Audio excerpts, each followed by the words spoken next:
Greetings, I'm Dr. Akhu, the Inner Peace Doctor. Welcome to today's Mindshift meditation. What I've learned about being angry with people is that it generally hurts you more than it hurts them. Oprah Winfrey.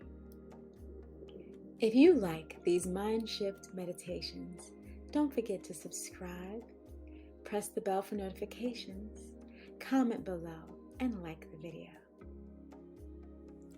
You may be surprised to hear this, but I've been angry. Okay, I hope you're not really surprised because I'm human. Of course I've been angry. All human beings feel all things, and it's so important for us to not spend time and energy labeling feelings as negative or positive, because the reality is we need all of our feelings, and all feelings communicate something. So instead of thinking about negative feelings and positive feelings and trying to always stay with positive feelings and think that that's the home of inner peace, it's not. You can have inner peace even when you're angry. But what that means is understanding why you're angry, sinking into it, feeling it completely, and understanding what it's communicating to you, because that's what feelings do. They communicate something to you.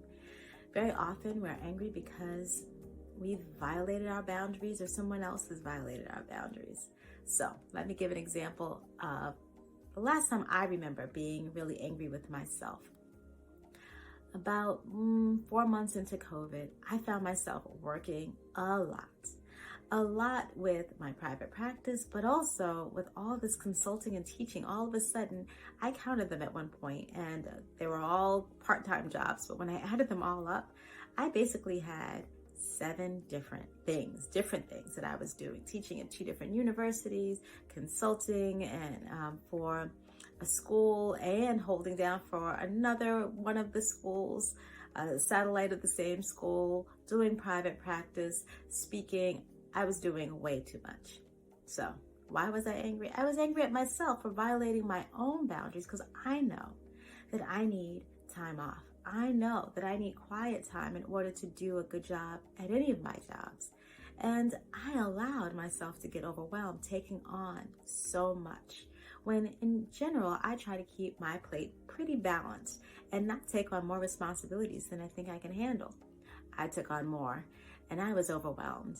And I've done a really good job of not allowing myself to get overwhelmed. So I was angry with myself. I could have held on to being angry with myself. What would that have led to? That would have led to negative self-talk. That would have led to being even more depleted because I was already overwhelmed.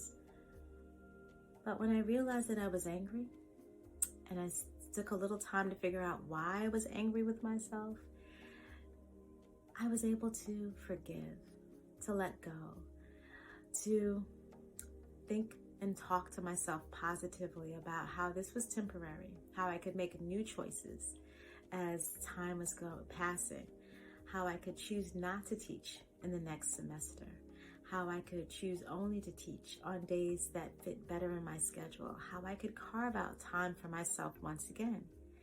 It took letting go of that anger, of forgiving myself, in order to allow me to be in that space where I could make better choices and allow me to find my inner peace once again. So we all get angry. We all have feelings that some might label negative, but instead of labeling your feelings negative, think about, what are they communicating to you? What do you need to do? If you're angry, who do you need to forgive? Because holding on to that anger ultimately just robs joy from you, keeps you from having inner peace. And it often doesn't do anything to the other person that you're angry at.